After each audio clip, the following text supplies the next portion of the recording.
Anō reira, koutou nau mahara mai ki tēnei te Huatau. I whakaaro tēnei kia koutou mai te whenua taino ki tēnei rā a tāhua a katuku mihi kia koutou. A ko au e kai awhina mō te whānau tūna, a i a rātou kōrero e pāna ki rātou oranga. Nō reira, kei te mihi. Kei te mihi hoki kia koutou, te whānau, nō reira, tēnā koutou kia ora koutou katoa. We're really just going to roll straight into these stories. The whānau are going to have a kōrero for about 20-25 minutes. Then after that we're going to allow you to ask some questions. We've also got Pat Nathan, who is a kaimahi for Te Puni Kōkiri and was one of the kaiawhina and kaiarahi for their whānau story. Just a couple of things. Rangi and I had a kōrero. We're going to ask you to view this through your whānau lens. One of the important things, even though we're public servants or we work with NGOs, you all know, from a whānau lens, we might get to understand the conversation that's just about to take place. Nā reira, ka hoati tēnei rākau, ki te matua hone, kia Ka te kia ora tātou katoa, a mihi nui roa te kia koutou ka tāu mai nei, te whakarongo ngā māua kōrero, ngā mātou kōrero, ki te pānui atu kia koutou te kaupapa e rā kene.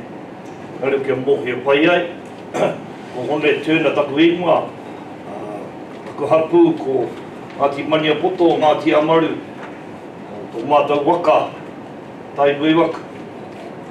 Ko mātou awa, waikatu.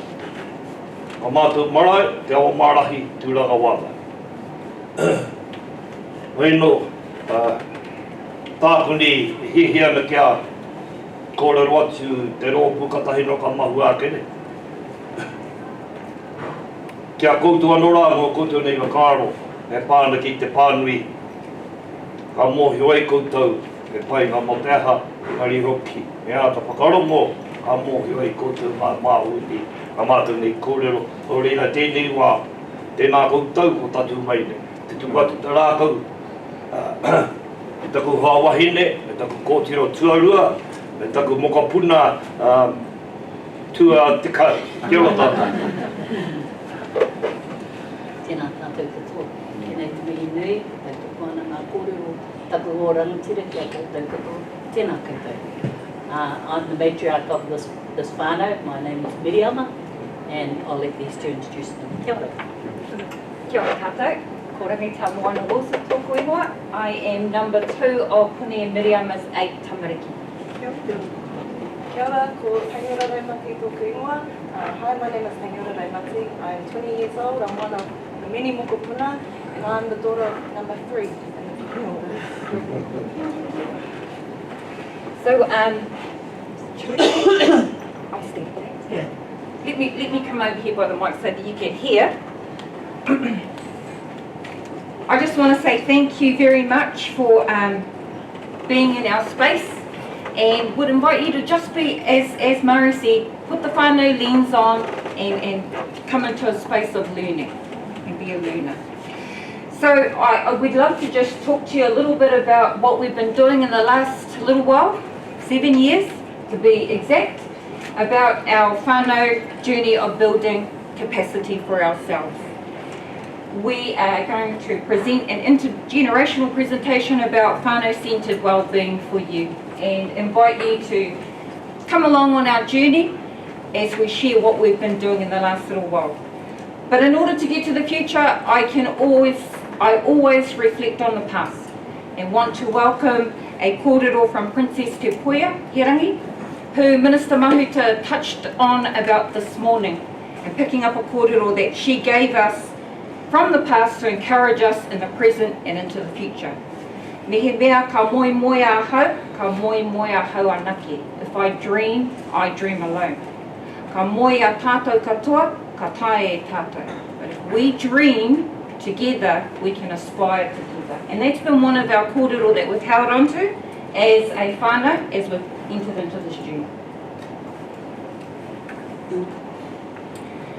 Our whānau whakapapa consists of 47 whānau members. My father, Hone, my mother Miriama. I'm one of 8, so I've got 6 sisters and my brother is the baby. We've all got, I was going to say wives and husbands, husbands and wives, so those are our in-laws, and together we've had 28 mokopuna to mum and dad. We also now have included in our whānau dynamics 4 mokopuna tuarua. So I'm a nanny. When we started on this journey, we had no great-grandchildren, now we've got 4. So as you can see, our whānau dynamics are expanding. For us, whakapapa is whānau and whānau is whakapapa. So what you get a snapshot there is how we continue to evolve as the tuna whānau.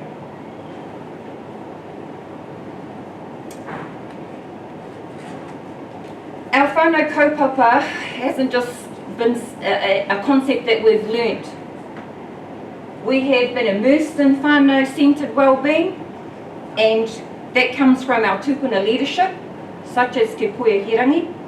We are from Waikato Tainui. We also have had whānau-centred upbringing from our tupuna in terms of my grandparents.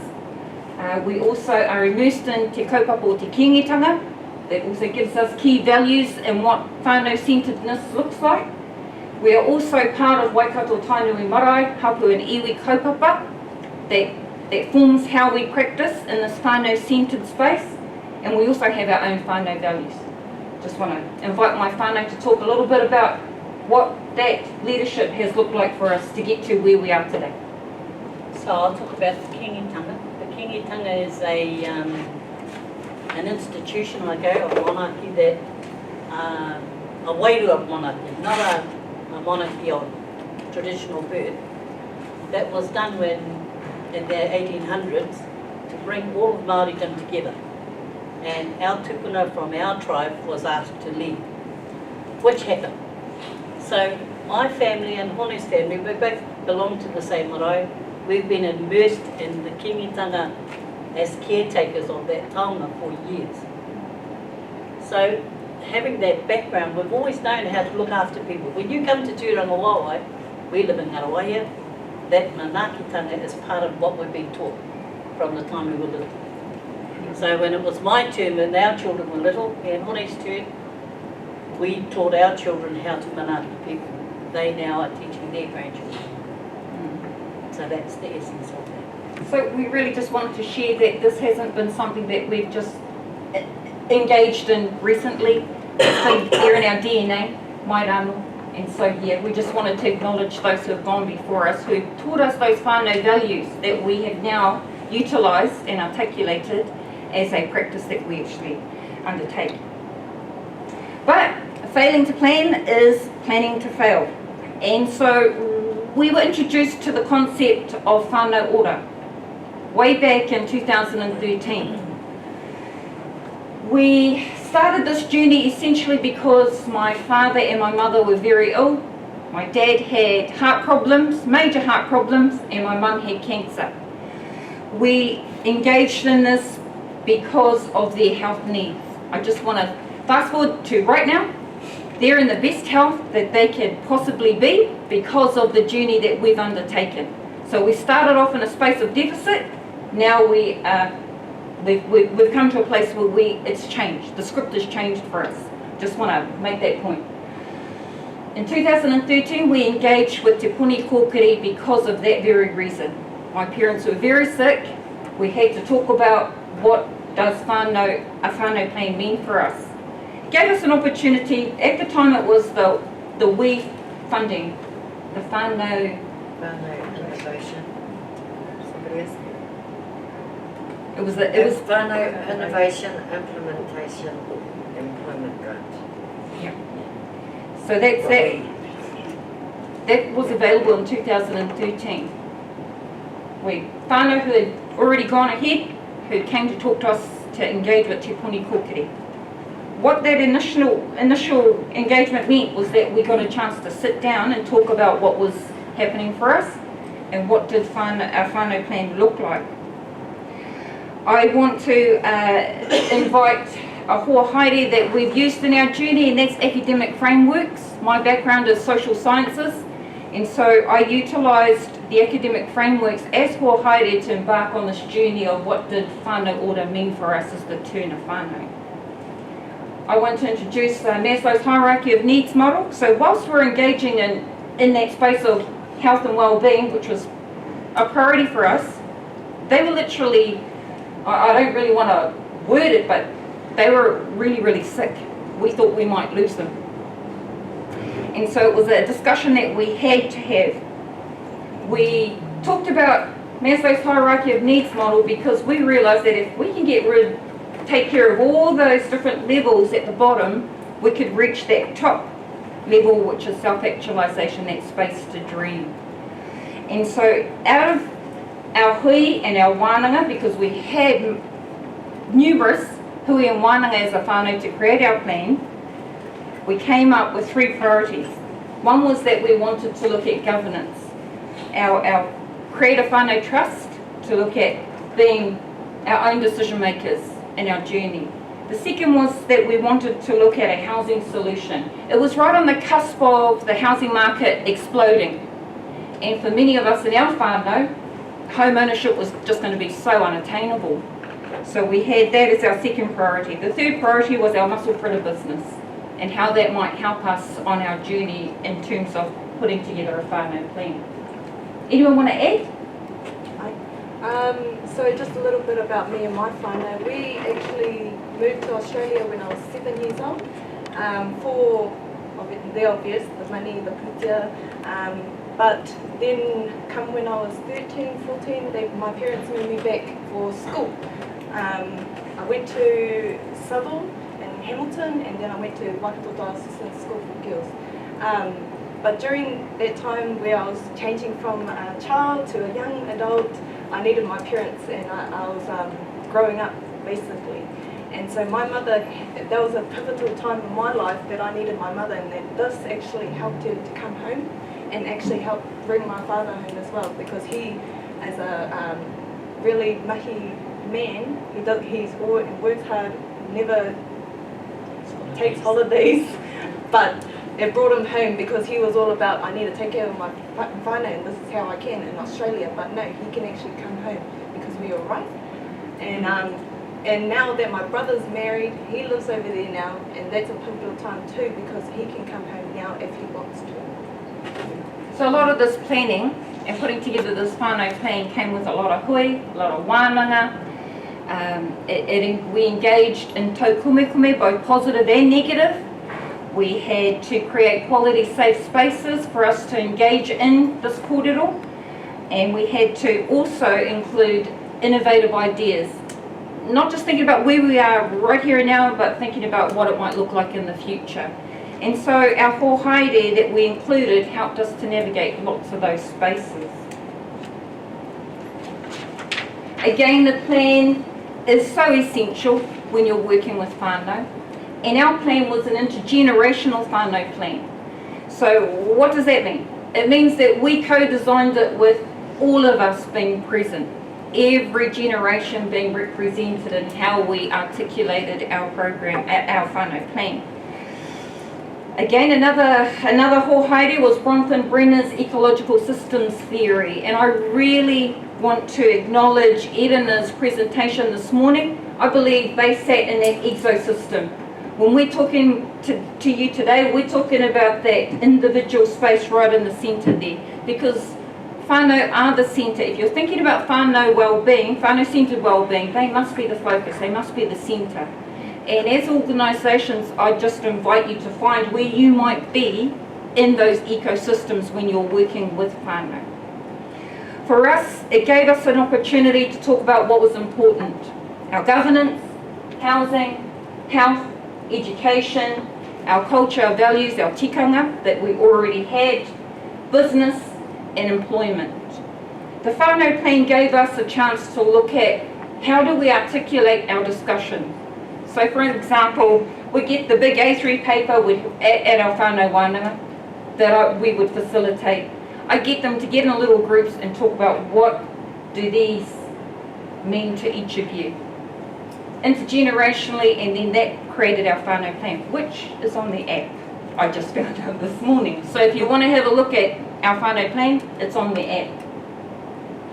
Also, it was about engaging with key organisations such as Te Puni Kokiri, who helped us to activate that kōrero, that discussion, gave us an opportunity to actually think more than where we were at.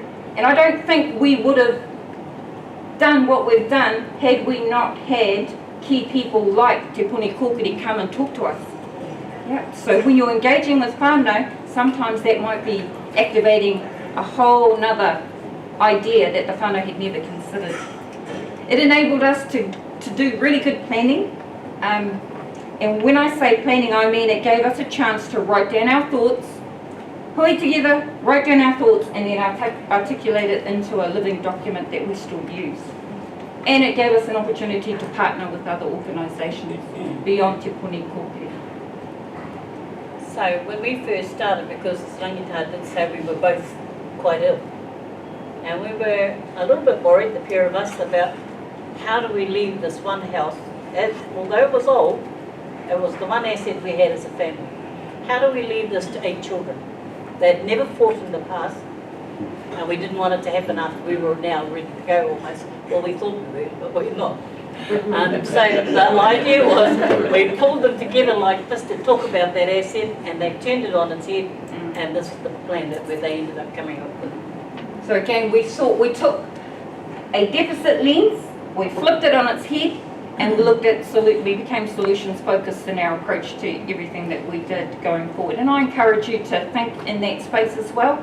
Maybe it's looking through a different lens will help you to see a different way of doing something. Yeah. But I can assure you that throughout the 7-year journey, it hasn't been plain sailing, especially when you're working with your own whānau.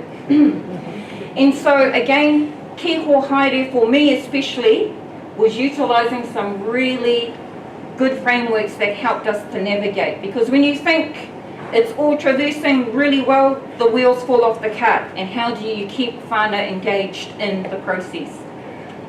I utilised the small groups discussions theory, and that was about helping us to navigate those really difficult times. And you know, I talk about one moment that we had at a hui that we were having. And it got pretty bad that I thought, oh shoot, it's all over, you know, we're finished, it's done. I went to school and learnt about Tuckman's theory of small groups discussion. Now we went back to that hui, and it was a really difficult hui to facilitate, and I'm sure you all come from organisations where you have to facilitate difficult hui. And instead of focusing on what the issue was, I taught them about this framework. Invited them to find themselves on that continuum, in that ecosystem, and to see where they were at. You know, that in itself flipped the whole thing on its head, and we realised that we were all in different places. We had to regather, regroup, and focus on what the outcome was. So the second one, because we're Māori, and I love to introduce Māori frameworks to us, is ngā takapu principles of Matautaina Pohatū.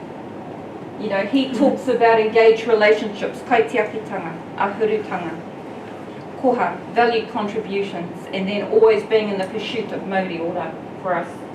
And so when we came against some really tough times and hit some barriers, we utilised frameworks that helped us to navigate those spaces. And I encourage you as practitioners, as organisations, to implement key frameworks that work and that may help you to navigate working with whānau.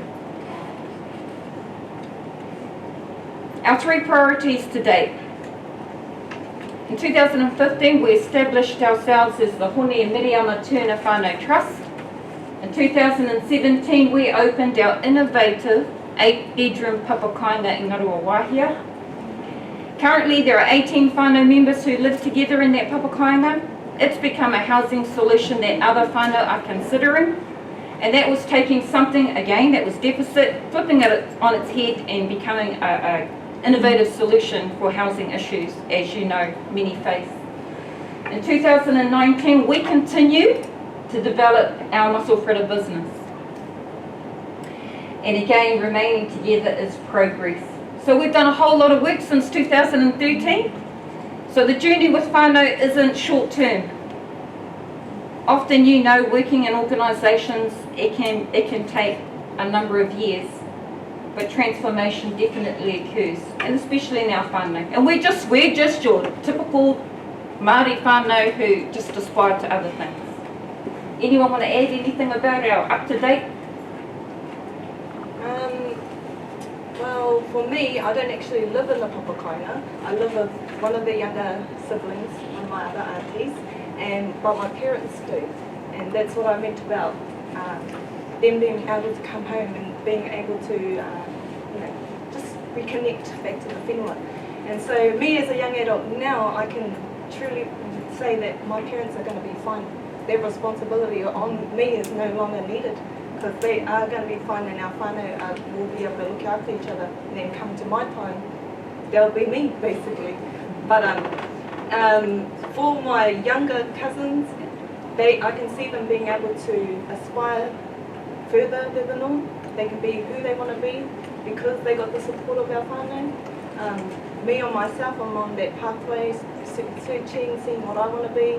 I'm currently working for Whanganui in the comms team, searching for what I want to do, what I want to aspire to. And so if that means coming back home and living with my whānau, just to be able to do what I want to do, it's a possibility. It's possible. And I can see my younger cousins being able to do what they want to do, when they want to do. If all else has failed, they can come home. Ka momo ia tātou, ka tae tātou. If we dream together, we achieve, aspire together. So one thing I'd like to add is you probably realise this is only half of my children that are living within there, with 18 members and a 47 countdown. So the 4 eldest children have moved home to the Papa Tongarewa. The 4 youngest, one is in Australia and the other 3 are living in Hawaii. The long-term plan for us, though, is that eventually we pay the Papa Tongarewa off as a collective, then we still save. And it's balloted out as to which one of the 8, or which one of the 4 to start with, will go out and do their own Papa Tongarewa for their family. And once one moves out, one of the other 4 will move in. So it's a sustainable model for them to actually help to save. When all 8 whānau have homes that they aspire their children to be in, they then come home as a retirement village in this big Papa Tongarewa. Long before we're gone, well after we're gone. Some of the outcomes of a whānau plan and planning well. Our third priority is our business enterprise, our whānau enterprise. So in 2006, we established, not we, I like to take credit, but my mum and dad started a muscle fritter business at our local market in Ngārawāhi in 2006. And way back then, the thought was, they'll do this so that we can afford to come back home to Ngārawāhi to catch up. It's gone further than what they could have ever thought or even imagined. So, and we continue to develop the product today. We have created a logo design, which we are now looking at revamping our branding because it has evolved since we started doing the mahi on our muscle fritter business. Our big goal is to look at fritter franchises. So as of last 2 weeks ago, we purchased 2 food trailers. For the last 10 plus years, we've been putting up a gazebo, rain, hail, snow, and I can assure you we were way past all of that. So we now have 2 food trailers. Please keep your eyes open. You may see them around in your communities. We want to look at packaging the product. We took our product to Massey University, had it packaged, had it tested for shelf life. Our big goal is to get it on the global market, sell it overseas, and then eventually we want to come back. A really quick snapshot of our financial ecosystem is that we want to create a whānau social enterprise. Anyone who's interested in Papa Tongarewa, we would like to engage with them to look at a fritter franchise to help them to create their own ecosystem, financial ecosystem. So yeah, that's really about our whānau self-sustainable ecosystem. Some of our whānau members kōrero are there. We like to capture everything along our journey, and that's intergenerational kōrero, by the way. That's all their thoughts about how we've traversed in the last little while. But again, it is always, for us, it's about our whānau-centred well-being and how we've captured that. It's about forward planning for us. It's about transformation. And we've done that in a whole lot of different ways. And how do we partner? You know, we've come up with our own whānau plan and created our own solutions for our own issues. Today, I really believe it's about how do we partner with organisations such as yourselves. Te Puni Kōkiri, we're absolutely pivotal in our success and where we've come to today. I'd really invite where you might see your organisation in terms of engaging with whānau. The ripple effect is that we give back everywhere we go, whether it's engaging with whānau, marae, hapu, iwi, organisation, local, central government. We're happy to share our journey because we hope that that will create other discussions for other whānau to aspire to do their own whānau plan, their own haerenga, to achieve their well-being.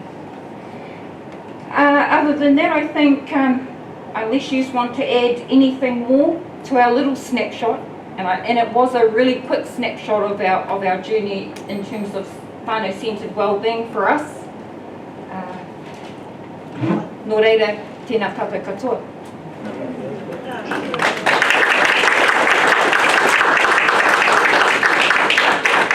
So kia ora koutou, we've got an opportunity to ask the tūna whānau some questions, and then I'm going to ask Pat to add anything from a public servant perspective in terms of being the kaiarahi with the tūna whānau in their journey.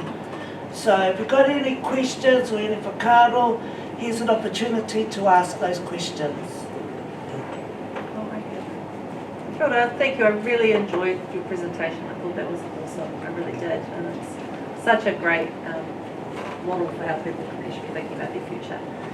My question is about intergenerationally, like this is your whānau. What about the whānau that sit alongside you, like your cousins and your aunts and uncles and then your community? How do they see it? Like, do they see it like it's a model for them to use as well, or has it created some dissent, like, oh, you guys have got all flash now that you've got this awesome place, and what about we can't do it, or, you know, like, how does that work? Good question. One thing we do in terms of our extended whānau, and Mum and Dad can share their points of view, is that we've had our extended whānau come to stay with us to see whether they see themselves in something similar. So my dad, his whānau, his brothers and sister, we're now looking at engaging with the extended whānau to see what does whānau plan, whānau ora mean for the extended whānau. Yeah. What they have been is encouraged by our journey, and my mum's brothers and sisters, again, they've been invited to come and be a part of the journey too, to see whether it's something that they might consider. Anything else to add? Yeah, so we're just a typical whānau that lives in Ngāruaia, and we've been in that community for 45 years. So everybody in town, and we're well known amongst the Māori community and the Pākehā community, if the Turners can do it, we can do it. So that's the kind of kōrero that happens. When we have whānau, like when we go to the markets, I'll have somebody come, why, how did you do this? I go, after the market, we finish at 12 o'clock, bring your tāne and your whānau and come over and we'll talk. So they walk into the house and they go, it's sort of gobsmacked. I go, but it's just a dream. If this is what you want, you can do it. So we talk on those terms. We share with that kind of perspective. And then they go, well, you said if the Turners can do it, we can do it. And you can. And that's the kind of way I like to engage, you know, just let them sit in it, see what the possibility might be. It might be a little bit overwhelming, some have come back twice. But that's always been a value that we decided to carry over, always be an open door concept. If anybody wants to come and see. One thing I do say when we do engage is, your mokopuna is one generation away from being homeless, the way things are today. think hard about this. If you've got the opportunity to do it now. Well, okay then, I'll add something to the kōrero. Well, I'll just finish this kōrero with this. My good news is that I'm 20 years old, I have a partner of 6 years, but we're in the process of actually home ownership with the new Tīkārere Whānau development homes. And we're one of the final applicants, and we could possibly have a home by the end of this year. Because we saved up our money, we had the support of our whānau, the guidance that we needed, and now we're here and we could have a home. And our goal was to have a home before we were 30, and we're able to achieve that goal. So, yeah, that's my leader. Any other questions or thoughts?